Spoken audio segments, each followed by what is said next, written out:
ಓಂ ಶಾಂತಿ. ಈ ನಿಮ್ಮ ಸಮಯವು ಬಹಳ ಅಮೂಲ್ಯವಾಗಿದೆ. ಇದರಲ್ಲಿ ನೀವು ತಂದೆಗೆ ಸಂಪೂರ್ಣ ಸಹಯೋಗಿಗಳಾಗಿ ಸಹಯೋಗಿ ಮಕ್ಕಳೇ ಶ್ರೇಷ್ಠ ಪದವಿಯನ್ನು ಪಡೆಯುತ್ತಾರೆ. ಇಲ್ಲಿ ಬಿಸಿಲಿದೆ, ಇಲ್ಲಿ ಚಳಿ ಇದೆ, ಆದ್ದರಿಂದ ಸರ್ವಿಸ್ ಮಾಡುವುದಿಲ್ಲವೆಂದು ಸೇವಾದಾರಿ ಮಕ್ಕಳು ನೆಪ ಹೇಳುವುದಿಲ್ಲ. ಸ್ವಲ್ಪ ಬಿಸಿಲಾಯಿತು ಅಥವಾ ಚಳಿ ಆಯಿತೆಂದರೆ ನಾಜೂಕಾಗಬಾರದು. ನಮ್ಮಿಂದ ಸಹನೆ ಮಾಡುವುದಕ್ಕೆ ಆಗುವುದಿಲ್ಲವೆಂದಲ್ಲ. ಈ ದುಃಖಧಾಮದಲ್ಲಿ ಸುಖ ದುಃಖ, ಬಿಸಿಲು ಚಳಿ, ನಿಂದಾಸ್ತುತಿ ಎಲ್ಲವನ್ನೂ ಸಹನೆ ಮಾಡಬೇಕಾಗುತ್ತದೆ. ಈ ಸಮಯದಲ್ಲಿ ಅಲ್ಪ ಸ್ವಲ್ಪ ದುಃಖವಾದರೂ ಇದು ಹೊಸ ಮಾತಲ್ಲ. ಈ ಪ್ರಪಂಚವೇ ದುಃಖವಾಗಿದೆ. ಈಗ ನೀವು ಮಕ್ಕಳು ಸುಖಧಾಮದಲ್ಲಿ ಹೋಗುವ ಪುರುಷಾರ್ಥ ಮಾಡಬೇಕಾಗಿದೆ. ಇಲ್ಲಿ ತಂದೆಯು ಭಾರತವನ್ನಷ್ಟೇ ಅಲ್ಲ, ಇಡೀ ವಿಶ್ವವನ್ನೇ ಸುಖಧಾಮವನ್ನಾಗಿ ಮಾಡಲು ಬಂದಿದ್ದಾರೆ. ಅಂದಾಗ ಬ್ರಾಹ್ಮಣ ಮಕ್ಕಳೇ ಸಹಯೋಗಿಗಳಾಗಬೇಕಾಗಿದೆ. ತಂದೆಯು ತಿಳಿಸುತ್ತಾರೆ, ಮಧುರ ಮಕ್ಕಳೇ, ಈಗ ನನ್ನ ಜೊತೆ ಸಹಯೋಗಿಗಳಾಗಿ. ಇದನ್ನು ದೇಹಿ ಅಭಿಮಾನಿ ಮಕ್ಕಳೇ ತಿಳಿದುಕೊಳ್ಳುತ್ತಾರೆ. ಈಗ ತಂದೆಯು ಆದೇಶ ನೀಡಿದ್ದಾರೆ, ಎಲ್ಲರನ್ನೂ ಮಾಯೆಯ ಬಂಧನಗಳಿಂದ, ಗುರುಗಳ ಬಂಧನಗಳಿಂದ ಬಿಡಿಸಿ. ನಿಮ್ಮ ಕರ್ತವ್ಯವೇ ಇದಾಗಿದೆ. ಕುಳಿತುಕೊಳ್ಳುತ್ತಂತಿದ್ದೀಯೇ ಆಕಸ್ಮಿಕ ಮೃತ್ಯುವಾಗುತ್ತಿರುತ್ತದೆ. ಅಂದ ಮೇಲೆ ನಾವೇಕೆ ಮೊದಲೇ ಪರಿಶ್ರಮ ಪಟ್ಟು ತಂದೆಯಿಂದ ನಮ್ಮ ಭವಿಷ್ಯ ಜೀವನವನ್ನು ರೂಪಿಸಿಕೊಳ್ಳಬಾರದು? ಮೇಲಿನಿಂದ ಯಾರೆಲ್ಲ ಆತ್ಮಗಳು ಬರುತ್ತಾರೆಯೋ ಅವರು ಪವಿತ್ರರಾಗಿರುತ್ತಾರೆ. ಪವಿತ್ರರಾಗದ ಹೊರತು ಯಾರೂ ಹೋಗಲು ಸಾಧ್ಯವಿಲ್ಲ. ಮುಖ್ಯವಾದ ಮಾತು ಪವಿತ್ರರಾಗುವುದಾಗಿದೆ.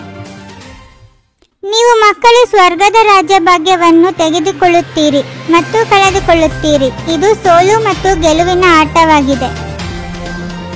ವಿಶ್ವದ ಮಾಲೀಕರಾಗಲು ತಂದೆಯು ನಿಮಗೆ ಯಾವ ವ್ರತವನ್ನು ತಿಳಿಸಿದ್ದಾರೆಯೋ ಆ ವ್ರತವನ್ನಿಟ್ಟುಕೊಳ್ಳಿ. ನೆನಪಿನಲ್ಲಿದ್ದು ಭೋಜನವನ್ನು ತಯಾರಿಸಿ ಮತ್ತು ಸ್ವೀಕಾರ ಮಾಡಿ. ಎಷ್ಟು ನೆನಪು ಮಾಡುತ್ತೀರೋ ಅಷ್ಟು ಪವಿತ್ರರಾಗುತ್ತಾ ಹೋಗುತ್ತೀರಿ. ಹೆಚ್ಚು ನೆನಪು ಮಾಡುವವರು ಹೊಸ ಪ್ರಪಂಚದಲ್ಲಿ ಮೊಟ್ಟ ಮೊದಲೇ ಬರುತ್ತೀರಿ. ತಂದೆಯು ತಿಳಿಸಿದ್ದಾರೆ, ಮೊದಲನೆಯದಾಗಿ ಸ್ವದರ್ಶನ ಚಕ್ರಧಾರಿಗಳಾಗಿ ಮತ್ತು ಅನ್ಯರನ್ನೂ ಮಾಡಿ. ಪಕ್ಕಾ ಯೋಗಿಗಳಾಗಿ ಮತ್ತು ಅನ್ಯರನ್ನೂ ಮಾಡಿ. ಯಾರೇ ಬಂದರೂ ಸಹ ಅವರಿಗೆ ತಂದೆಯ ಪರಿಚಯ ಕೊಡಿ. ಈಗ 84 ಜನ್ಮಗಳ ಚಕ್ರವು ಮುಕ್ತಾಯವಾಗುತ್ತದೆ. ಈಗ ಹಿಂತಿರುಗಿ ಹೋಗಬೇಕಾಗಿದೆ. ಯಾವ ಕರ್ಮ ಬಂಧನದಲ್ಲಿ ಸಿಕ್ಕಿ ಹಾಕಿಕೊಂಡಿದ್ದೀರೋ ಅದನ್ನು ಮರೆಯಿರಿ. ಗೃಹಸ್ಥ ವ್ಯವಹಾರದಲ್ಲಿದ್ದರೂ ಮರೆಯುತ್ತಾ ಹೋಗಿ. ಇದು ಅಣ್ವಸ್ತ್ರಗಳ ಅಂತಿಮ ಯುದ್ಧವಾಗಿದೆ. 5000 ವರ್ಷಗಳ ಮೊದಲು ಸಹ ಈ ಯುದ್ಧವು ನಡೆದಾಗ ಈ ಯಜ್ಞವನ್ನು ರಚಿಸಲಾಗಿತ್ತು. ನಿಮ್ಮ ವಿದ್ಯಾಭ್ಯಾಸವು ಪೂರ್ಣವಾದಾಗಲೇ ವಿನಾಶವಾಗುವುದು. ನಿಮಗೆ ತಿಳಿದಿದೆ, ಯಾರೆಲ್ಲ ಮನುಷ್ಯಾತ್ಮರಿದ್ದಾರೆಯೋ ಅವರ ಮುಷ್ಟಿಯಲ್ಲಿ ಕೇವಲ ಕಡಲೆ ಇದೆ. ಅವಿನಾಶಿ ಜ್ಞಾನರತ್ನಗಳಿಂದ ತಮ್ಮ ಮುಷ್ಟಿಯನ್ನು ತುಂಬಿಸಿಕೊಳ್ಳಬೇಕಾಗಿದೆ. ಕಡಲೆಯ ಹಿಂದೆ ಸಮಯವನ್ನು ಕಳೆಯಬಾರದು. ಸ್ವದರ್ಶನ ಚಕ್ರಧಾರಿಗಳಾಗಬೇಕು ಮತ್ತು ಅನ್ಯರನ್ನೂ ಮಾಡಬೇಕಾಗಿದೆ. ಮಾತಾಪಿತರನ್ನು ಅನುಸರಿಸಿ ರಾಜ್ಯ ಪದವಿಗೆ ಅಧಿಕಾರಿಗಳಾಗಬೇಕಾಗಿದೆ.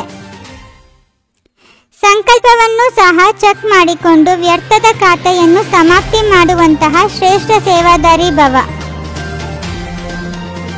ಸೇವೆಯ ವಾಯುಮಂಡಲದ ಜೊತೆ ಬೇಹದ್ದಿನ ವೈರಾಗ್ಯ ವೃತ್ತಿಯ ವಾಯುಮಂಡಲ ರಚನೆ ಮಾಡಿ. ಸದಾ ತಂದೆಯ ಜೊತೆ ಇರುವುದು ಅರ್ಥಾತ್ ಸದಾ ಸಂತುಷ್ಟವಾಗಿರುವುದು. ತಂದೆ ಮತ್ತು ತಾವು ಸದಾ ಕಂಬೈನ್ಡ್ ಆಗಿದ್ದಾಗ ಕಂಬೈನ್ಡ್ನ ಶಕ್ತಿ ಬಹಳ ದೊಡ್ಡದಾಗಿದೆ. ಓಂ ಶಾಂತಿ.